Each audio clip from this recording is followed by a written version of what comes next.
ke-25 di Pangkalan Udara Halim Perdana Kusuma Jakarta Timur tiba didampingi oleh Ibu Negara Turki Emine Erdogan. Jodoh.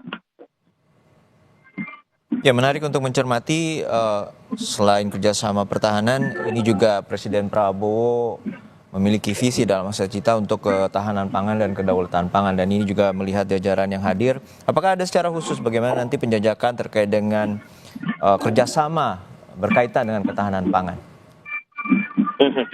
Semangat ini sedikit banyaknya bakal menarik dicermati ya. Kita paham juga bahwa untuk pemerintahan sekarang masalah sektor pangan, terlebih swasembada pangan dan program yang sedang berjalan adalah program makan bergizi gratis yang sedang dicoba dielaborasikan lebih maksimal lagi.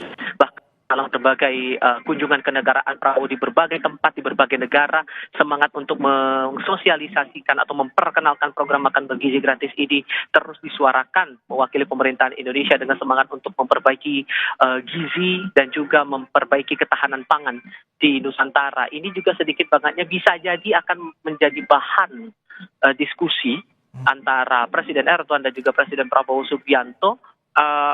Namun yang kami perhatikan adalah dari beberapa sektor itu tadi, selain dari masalah ekonomi, masalah investasi juga, ternyata dalam berbagai hal Turki juga punya porsi yang cukup besar untuk menggenjot pertumbuhan ekonomi kita, terutama di sektor investasi, begitu dari berbagai lini.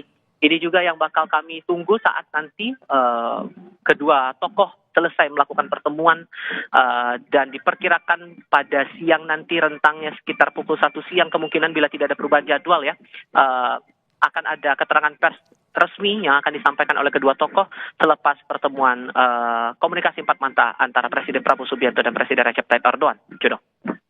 Iya, dari masalah sektor ekonomi sosial budaya kita juga akan membahas kaitan dengan kerjasama pertahanan. Apa sudah ada bocoran terutama dari sebelumnya Duta Besar Republik Indonesia untuk Turki Ahmad Riza Purnama menyatakan bahwa selain isu terkait dengan pertahanan, ini juga ada kerjasama khusus terutama terkait dengan pengembangan jet tempur, pengembangan kapal terutama untuk operasi kemanusiaan, kapal laut terkait dengan juga kapal selam dan juga nirawak. Ini seperti apa? Apakah sudah ada informasi kaitan dengan penjajakan dan kerjasama bilateral antara Indonesia dan Turki? Tifa. Iya, sedikit banyaknya ada kaitan ke sana. Kalau kami kaitkan lagi dengan pertemuan antara Menlu Sugiono dengan Duta Besar Turki untuk Indonesia, pembahasan soal itu juga sempat dijajaki begitu. Dan melihat juga posisi dari Turki yang membuka diri untuk melakukan kolaborasi atau kerjasama di bidang industri pertahanan. Di depan mata saya sekarang Presiden Erdogan sudah masuk disambut oleh para pelajar dan 75 pasukan berkuda. Ini sambil kita melihat nanti sebentar lagi akan disambut oleh Presiden Prabowo Subianto sebelum akhirnya nanti kedua tokoh akan masuk ke dalam istana kepresidenan. Presiden Erdogan akan menandatangani buku tabu kenegaraan. Dan yang terlihat sekarang Presiden Prabowo sudah menyambut dengan hormatnya kepada Presiden Turki Recep Tayyip Erdogan.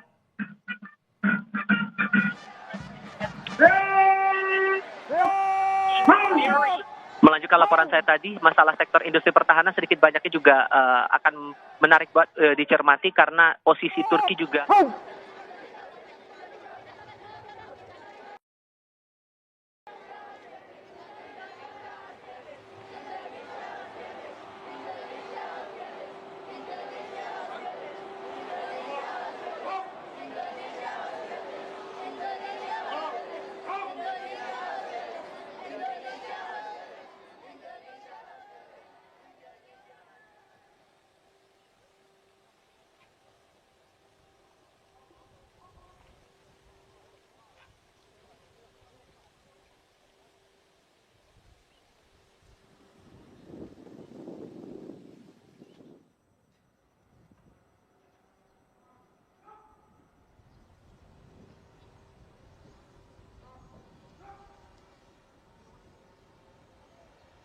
Hormat senjata!